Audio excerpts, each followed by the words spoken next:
Fazia apenas um ano que eu e Ricardo tínhamos nos casado quando ele partiu para uma longa temporada de trabalho numa plataforma de petróleo. Morávamos numa cidadezinha histórica no interior de Minas Gerais, na casa dos pais dele. Comigo ficou apenas seu pai, o Sr. Arthur. Ele já passava dos 60 anos, mas se mantinha firme, com ombros largos, sempre impecável, e com aquela rara polidez antiga, que parece ter desaparecido do mundo. No começo eu ficava um pouco sem jeito perto dele. Afinal, morar sozinha com um homem, mesmo que mais velho, não é a coisa mais simples. Mas com o tempo tudo foi ficando mais fácil. Ele se revelou um homem bom, cuidadoso e com um ótimo senso de humor. Pela manhã eu vestia um vestido leve de linho com botões no peito, amarrava uma fita fina na cintura, prendia o cabelo num coque baixo e calçava sapatilhas macias.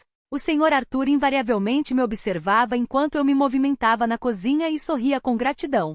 Às vezes, me dizia onde as coisas estavam guardadas. Outras vezes apenas ficava sentado em silêncio, com uma bolsa de água quente sobre a barriga e observava. Mariana, ele me chamou um dia, enquanto eu lavava a louça. Você me ajuda depois, como ontem. Eu sabia do que ele estava falando. Já fazia 3 semanas que eu o ajudava com as injeções e a medição do açúcar no sangue. Ele tinha diabetes tipo 2, e o médico recomendou um controle rigoroso dos níveis, de manhã, depois de comer e antes de dormir.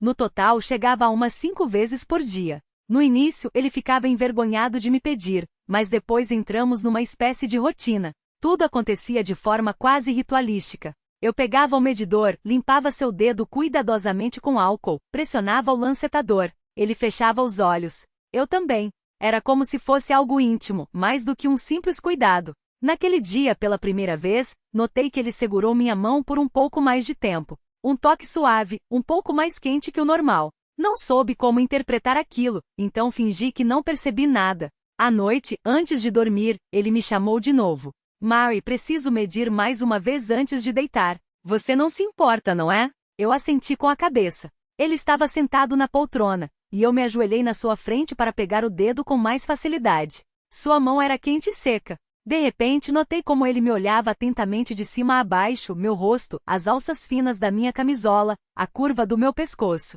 Você é como um anjo, Mariana. Não sei o que seria de mim sem você. Desviei o olhar. Senhor Arthur, é um prazer ajudar. De verdade. Ele não respondeu, apenas suspirou de um jeito muito humano, pesado e ao mesmo tempo aliviado. Levantei-me, guardei o aparelho na caixa, mas senti que o ar no quarto tinha mudado, ficado denso, tenso, como antes de uma tempestade de verão. No dia seguinte, tudo se repetiu. Só que agora ele mesmo começou a me chamar nos horários certos, até de noite. Eu estava cansada, mas não conseguia recusar. Ele me elogiava cada vez mais pela minha delicadeza, pela minha paciência, pelas minhas mãos suaves. Às vezes eu me pegava escolhendo de propósito um vestido de tecido mais grosso, mas com um decote maior, ou usando meias finas que transpareciam levemente sob o meu hobby. Por quê? Não sei. Talvez pelo desejo de ser notada, talvez pela solidão. Certa manhã, saí do banho e vi o Sr. Arthur parado na porta, como se por acaso. Seu olhar passou pelo meu rosto molhado, pela toalha que mal se segurava no meu peito. Desculpe, não sabia que você ainda não estava vestida. Eu sorri. Está tudo bem. O senhor não fez por mal. Mas a partir daquele dia eu já sentia que algo entre nós tinha mudado, e fiquei um pouco ansiosa. Uma semana se passou desde a manhã da toalha. Tudo parecia como sempre, mas algo nele havia mudado. Ele ficou mais quieto, pensativo. Até na medição do açúcar surgiu uma certa timidez, como se ele tivesse medo de estragar o fio fino que nos ligava. Mariana, talvez hoje sem a medição da noite? Ele perguntou uma vez com cuidado, quase se desculpando. Por que? Surpreendi-me. Só para você descansar. Você anda cansada. E eu estava cansada, sim. Mas naquele momento senti uma pontada de algo desagradável. Ele não queria mais que eu o tocasse? Ou sentiu o que eu estava sentindo? Fiquei confusa. Naquele dia, escolhi de propósito um vestido de florzinhas miúdas, com um decote canoa e tecido encorpado. Ele cobria quase tudo, mas era justo, marcando minha cintura. Deixei os cabelos soltos. O Sr. Arthur tinha comentado uma vez que gostava de cabelos longos. Quando lhe trouxe o aparelho, ele demorou a olhar no meu pulso. Você está muito bonita hoje, Mariana. Obrigada, respondi rápido demais. Sentei-me ao seu lado, como de costume, mas desta vez ele colocou a mão na minha cintura. Um toque suave e quente. Para ajudar a manter o equilíbrio, ele disse, mas seus dedos se moveram levemente. Sutil, nada grosseiro, mas com ternura. Fiquei paralisada, o coração batendo nos meus ouvidos. O aparelho apitou. Os números estavam normais, mas o meu estado não. Naquela noite não consegui dormir. Os pensamentos se embaralhavam. O corpo queimava com uma agitação estranha. Lembrei-me de como ele me olhou, de como seus dedos pressionaram minha cintura. Teria sido por acaso? Eu queria aquilo? Na manhã seguinte, ele estava tenso, não olhava nos meus olhos. As medições foram feitas em silêncio. Apenas na saída ele disse baixinho, me perdoe se eu não, está tudo bem, interrompi. De verdade. Ele assentiu, mas era visível o quanto ele se controlava. Naquele mesmo dia chegou um pacote do Ricardo. Havia um bilhete, Mari, para você, minha deusa, e uma lingerie vermelha fina de renda, claramente não para o dia a dia. Senti um arrepio na espinha e escondi o conjunto às pressas no armário, mas a imagem dele não saía da minha cabeça. Se eu o vestisse, ele com certeza notaria. Eu me convenci de que não deveria pensar naquilo. Eu era casada. No entanto, na noite seguinte, cedi à fraqueza e vesti a lingerie por baixo do meu hobby, como se fosse só para mim, para me sentir mulher novamente. Quando ele chamou para a medição da noite, caminhei devagar, sentindo cada passo ecoar no meu peito. Ele estava de pijama, penteado, com ar cansado, mas composto. Eu me inclinei para pegar o aparelho. O hobby se abriu um pouco. Seu olhar disparou e se desviou imediatamente. Ele sussurrou meu nome em voz baixa e perguntou se eu iria embora se ele pedisse, mas eu fiquei. Ele ficou em silêncio por um longo tempo, depois tocou meu ombro com cuidado, e eu cobri a mão dele com a minha. Nada de proibido aconteceu, apenas olhares, calor, mãos e a respiração no silêncio. A partir daquela noite, uma tensão silenciosa se instalou entre nós. Por fora, tudo continuava igual, mas ele passou a me olhar com uma gratidão silenciosa, e eu sentia isso de forma quase física. Um dia, antes de uma chuva, a luz acabou. Descemos ao porão que cheirava a umidade. Escorreguei e me agarrei ao seu ombro. Ele me segurou pela cintura, e por um segundo minhas costas tocaram seu peito. Um instante em que a solidão e o proibido se misturaram. Quando a luz voltou, ele se afastou e sussurrou, precisamos ter mais cuidado. Mais tarde, encontrei o roupão dele no cabide e inesperadamente o apertei contra mim, inalando o cheiro de colônia e cravo, sentindo vergonha e um estranho desejo de ser notada. No dia seguinte, ele apareceu barbeado, de camisa e com um perfume novo.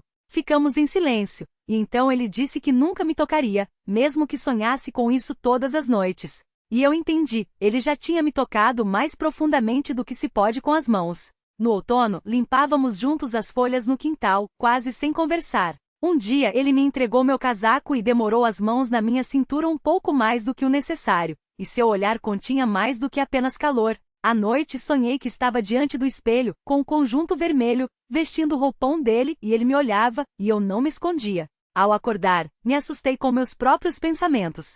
Dias depois o encontrei por acaso sem camisa, enquanto trocava um curativo, e congelei no lugar, percebendo o quanto tudo dentro de mim já havia mudado. Seu corpo era forte. Não havia velhice ali, havia o corpo de um homem que se cuida. E eu, como mulher, não podia deixar de notar. Ele se esticou para pegar a camisa, mas de repente eu me aproximei. Onde devo aplicar a injeção? Perguntei, e minha voz tremeu. Mariana, aqui não, ele tentou dizer algo, mas eu já me inclinava para limpar a pele. A pele estava quente, eu mal a tocava. Nós dois quase não respirávamos. Pronto, sussurrei. Ele se virou. Eu continuei meio inclinada, e nossos rostos ficaram próximos. Próximos demais. Se você não for embora agora, ele começou. Eu não fui. Ele não me tocou, mas sua respiração tocou meu rosto, como o vento de outono.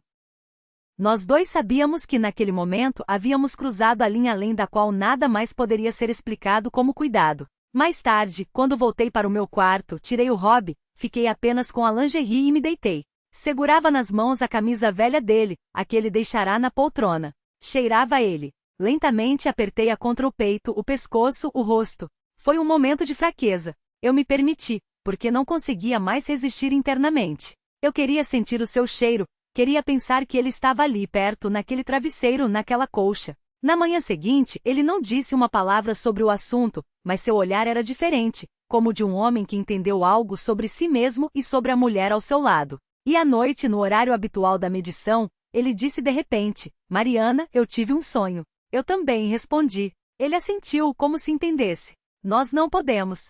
Já é tarde demais, sussurrei. Os últimos dias de outubro trouxeram uma névoa densa e um vento frio. A casa ficou gelada. Eu andava com o cardigã de tricô dele, cinza, com cotovelos poídos, mas quente como suas mãos. O Sr. Arthur não dizia nada quando me via vestida com ele, apenas olhava. Agora ele se levantava mais cedo que eu, preparava chá de cidreira, colocava o aparelho na mesa, exatamente no mesmo lugar. Todas as vezes.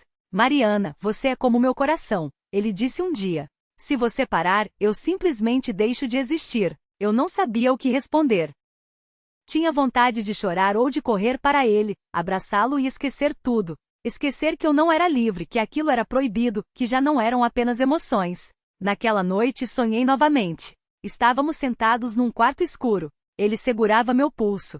Com delicadeza, mas com firmeza. Eu não tentava me soltar. Eu vestia a camisa dele e nada por baixo. Eu sussurrava para ele não parar. Acordei tremendo. Isso já era mais do que um jogo da imaginação. O verdadeiro drama aconteceu no final da semana. Ricardo ligou à noite, dizendo que voltaria em 3 dias. Eu gelei. Senti de tudo no peito. Alegria, culpa, medo e uma ponta de desapontamento. Não podia acreditar que esse sentimento também estava em mim. Era como se algo estivesse desmoronando e não se construindo.